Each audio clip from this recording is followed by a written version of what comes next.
Assalamualaikum warahmatullahi wabarakatuh.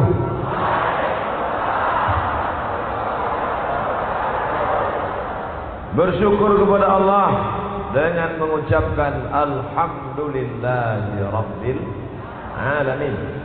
Berselawat kepada Rasulullah dengan ucapan Allahumma salli ala sayyidina Muhammad wa ala alihi wa sahbihi wa barik wa sallim. Jamaah haji pergi ke Mekah tidak lupa membawa kembang. Sudah lama berceramah, sambutan luar biasa di kota Semarang.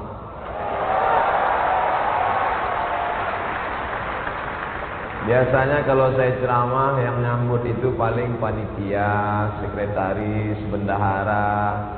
Tapi di Semarang Masya Allah, begitu turun dari pesawat, TNI, polisi, biasa.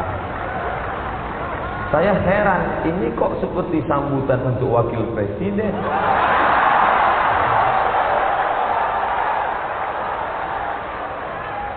Doakan Ustadz Somad istiqomah jadi Ustadz sampai mati. Bahwa ada para ulama, ijtima, kiai-kiai, santri-santri lebih 1000 orang memberikan rekomendasi, kita hormati, kita muliakan, kita berikan doa balasan. Man ahsana ilaikum, siapa yang buat baik pada kamu, fakafi'uhu, balas. Kita doakan. Tapi ini ada dunia pendidikan, ada dunia dakwah. Biarkan Ustadz Somad fokus pada pendidikan dan dakwah saja. Itu sebagai jawaban bagi adik-adik wartawan tadi yang mewawancarai nggak bisa terjawab, sekalian diceramah. Dulu ketika saya masih di kampung halaman di Riau, saya diundang berceramah di kantor Polda. Dan hari ini saya hormati Bapak Kapolda Riau yang dulu sekarang jadi Kapolda Jawa Tengah, Bapak Irjen Pol Condro Kirono, yang di sebelah kanan saya. Saya dengar ada bisikan halus, reuni nih. Alhamdulillah. Apa kata Pak Condro tadi? Ustadz Somad, rambut saya ini putih karena tugas di Riau. Loh, kok bisa putih Pak? Kena atap. Kebakaran hutan. Yang sama-sama kita hormati Bapak Rektor beserta seluruh Sivitas Akademika Universitas Islam Sultan Agung, universitas terbesar tertua di Jawa Tengah. Mudah-mudahan diberikan kebaikan masa akan datang. Tokoh masyarakat Jawa Tengah yang juga mantan gubernur, para alim ulama, para kiai. Tidak dapat saya sebutkan satu persatu, muslimin muslimat, mukminin mukminat. Insyaallah kita semua dimuliakan Allah Subhanahu wa taala. Amin. Ya rabbal alamin. Satu, ketika Nabi sampai di kota Madinah Al-Munawwarah, di Madinah ada orang Arab, di Madinah ada orang non-Arab, di Madinah ada orang Habasyah berkulit hitam, di Madinah ada Rumi orang Romawi, di Madinah ada Farisi orang Persia, di Madinah ada orang Nubia Afrika Utara, di Madinah ada Yahudi Bani Nadir, ada Yahudi Bani Quraidah, ada Yahudi Bani Khaybar, ada Yahudi, pokoknya banyak lah. Artinya apa? Bahwa Madinah sebagai model masyarakat multikulturalisme. Itu yang tertulis. Antara multikulturalisme, multi macam-macam, kultur budaya, isme keyakinan. Di sana ada sahabat Nabi yang tidak Arab. Ada Salman Al-Farisi, Persia, Suhaib Ar-Rumi, Romawi, Maria Al-Qibtiyah, Kristen Koptik dari Mesir. Siapa lagi? Istri Nabi ada perempuan bernama Sofia anak Huyai bin Akhtab. Sofiyah binti Huyai bin Akhtab.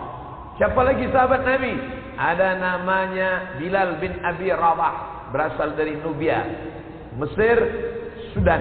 Antara Mesir dan Sudan ada satu kampung bernama Nubia, letaknya di Afrika Utara. Bapak Ibu tahu warna kulit orang Afrika Utara dua saja, hitam dan hitam sekali. Artinya mereka berada di tengah komunitas yang beraneka ragam. Miskin, susah, baru pindah, kampung halaman tinggal. Sayyidina Ali mengambil air dalam sumur, nimba air sumur, dilaporkan ke Nabi. Ya Rasulullah, itu Sayyidina Ali ngambil upah nimba air di rumah orang Yahudi, non Muslim, enggak Islam. Apa hukumnya? Kata Nabi, enggak apa-apa, biarkan saja. Karena mengambil air itu hukumnya halal, mengambil upahnya juga halal. Itulah dalil bahwa kita boleh bekerja di tempat non-muslim, beda agama, selama tidak terkait ritual ibadah. Wala ana abidu ma'abadtum wala antum abiduna ma'abud lakum dinukum. Di sana Mekah, di sini Madinah. Antara Mekah dan Madinah, gali parit panjang. Parit itu bahasa Arabnya khandak, maka disebut dengan perang khandak. Lalu itu datang dari mana? Enggak ada ayat Quran turun. Ya ayyuhallazina amanu, hai orang beriman, kalau kamu mau perang, gali parit. Enggak ada. Itu strategi menggali parit datang dari Salman Al-Farisi. Salman Al-Farisi datang dari Persia. Orang Persia agamanya Zoroaster. Zoroaster nama nabinya Zarathustra. Di sana ada penyembah api berhala, dan mereka punya strategi perang. Kalau perang menggali parit panjang supaya kuda dan gajah tidak bisa masuk. Lalu dia sampaikan ide itu ke Nabi. Ya Rasulullah, boleh nggak ide dari non muslim ini kami bawa ke sini, kami gali? Kata Nabi, silakan. Nabi nggak pernah mengatakan, Ali jangan kerja di tempat dia kafir, pulang. Hai Salman, jangan pakai strategi ini karena dia kafir, pulang. Kerja di tempat non muslim, silakan. Strateginya dipakai, ya nggak apa-apa, karena tidak menyentuh masalah ibadah. Lagi-lagi kita tidak dilarang untuk hidup bertetangga, berteman, berkawan, multikulturalisme. Yang ngasih judul ini siapa? Mantap sekali. Memang kalau orang kampus yang ngasih judul itu luar biasa. Coba kalau ceramah pengajian biasa di musola, kajian kita subuh ini adalah bagaimana menghadapi malaikat maut. Jadi habis itu bawaan kita mau mati. Tapi kalau di kampus, masya Allah, tabarakallah, cuman salahnya satu aja, penceramahnya ustad. Mestinya kalau di kampus itu kan profesor, doktor. Doakan mudah-mudahan bisa. Saya sedang menunggu doktor hadiah. Katanya ada honoris causa, doktor hadiah dari YouTube. Kabarnya kalau sekian jam like itu bisa. Cuman ujungnya doktor Y YouTube. Ya nggak apa-apa. Kadang-kadang profesor itu, mohon maaf ya Pak Profesor, jangan tersinggung. Saya pernah hadir seminar. Profesornya ngomong setengah jam, saya nggak paham. Teman saya di sebelah nanya, Mas, ya, ente paham nggak? Enggak, saya bilang. Kok ente ngangguk? Ya ngangguk aja kan nggak salah. Kenapa ya kita nggak paham, kata dia. Saya bilang, dia profesor, ya gara-gara kita nggak paham. Dia profesor tuh gara-gara kita nggak paham. Kalau kita paham, dia LCMA.